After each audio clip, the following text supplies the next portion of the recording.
Hey guys, it's me from the future, it's why my hair is longer, and in this video you're going to see two trips that I took to the Egyptian Museum in downtown Cairo, right on Tahrir Square. The first time was my first time ever visiting the museum. I'm excited and wide-eyed. I'm also getting sweatier as the day goes on because it was incredibly hot, but I hope you get to see some of my wonder, my first trip there. One of the cool things that I got to see was the King Tut collection. It's only partial, as most of it is being moved to the Grand Egyptian Museum, which is not yet open, but I was able to finally see his funeral mask in person, the kind of golden mask that you always associate with ancient Egypt. There's an intellectual and academic and tourist and personal connection there that is unbelievable, is impossible to describe. The second part that you'll see is me presenting a little bit about the Fayoum portraits. My Egyptology class went to the museum. Instead of presenting for midterms in the classroom on PowerPoints, we went actually to the museum and stood next to the mummies or the statues or the scriptures that we were talking about and presented them there in person, which is one of the coolest intellectual experiences I've ever had. It's like studying the Battle of Gettysburg on the battlefield. So you'll get to hear a little bit from that presentation. It's a recording of one of my practice runs. And I hope you learn a little bit. You get to see the way that I'm engaging with the material. And more than anything, I hope you hear just how excited I am to be studying this and to be seeing it up close. Anyways, much love. Hey guys, it is a sunny day here in downtown Cairo, and I am outside of the Egyptian Museum. This is kind of the traditional place where they've kept all of the Egyptian artifacts.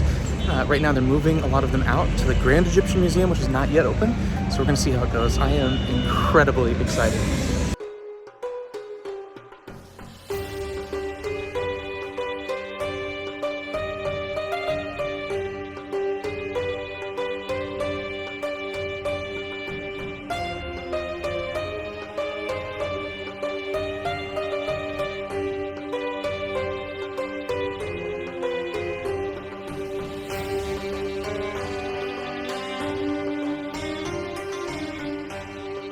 I'm here in the Greco-Roman room, or one of them. I wanted to show it for two reasons. First, the diversity of periods that are shown, not only here in the museum, but also that existed in Egypt. A lot of times we think of it as, this land of pharaohs and pyramids, and we forget that Egypt has its ancient pharaonic, it has pre-dynastic Neolithic history, then a pharaonic history with the pyramids and the things that we would expect, the pharaohs. Then it has a Greco-Roman history with Greece and Rome and Alexandria and Alexander the Great, and then it has a Islamic period in the 600s that is huge that I've spent all semester studying, and then it has a medieval period. During that Islamic period, you have Saladin, the kind of resistor to the Crusades and his hero of Egypt, and then you have the Ottoman rule or the Mamluks, and then Ottoman rule, and so there's so much Egyptian history that we lose in this idea that it's just the pharaohs.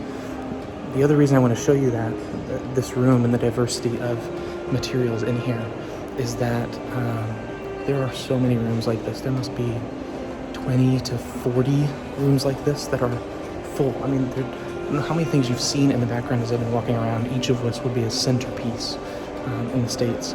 And every one of them is full. There's almost no information. This is so much.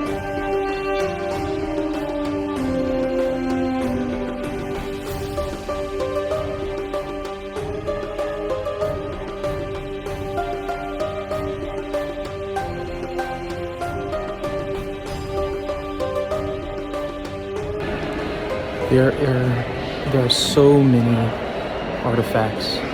This is the biggest collection I've ever seen, and almost none of it has information. You just have to know or guess or hire a guide. This is incredible, but so overwhelming.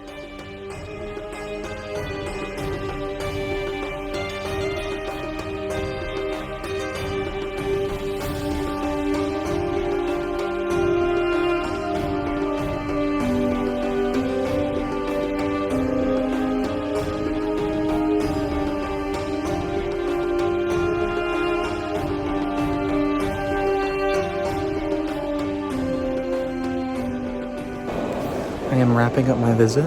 This has been a really, really emotional experience in a way that I didn't expect to, and in a way that I want to talk about later. At the moment, it's really hot in here, very crowded, but I wanted you to see these colossi and this pyramid. Some of my favorite things. Miss you guys. Can't wait to tell you about this, but I suspect that there is no way I can accurately or fully describe what I'm feeling and seeing today. Love you guys. The Fayoum portraits are a collection of portraits discovered mostly in the Fayoum region, thus the name. They've been dated to the 1st and 2nd centuries of the Common Era, and in general the portraits are wooden boards that are painted with oil and sometimes gold leaf, and then they're wrapped into the burial linens of mummified bodies. The portraits serve, first of all, to identify the deceased. They come from the Egyptian tradition of depicting the dead in order to prevent their memory and their soul from falling into non-existence. The portraits represent the adoption of Egyptian religious ideas by Greco-Romans, as the iconic funerary masks of mummies were replaced with Greek and Roman portraiture. They also provide an outlet for grief. Both the mummies and the portraits were displayed in homes for between 1 and 3 generations after they had been created. This is a combination of Egyptian traditions and Greek portraits.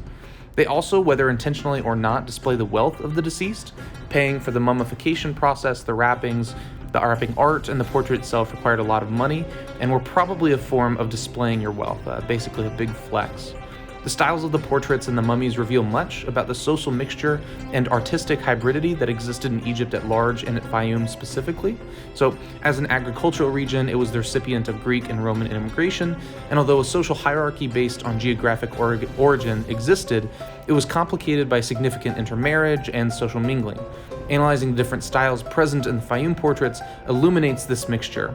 So first, mummification was a clearly Egyptian practice. It's the one we think of most clearly.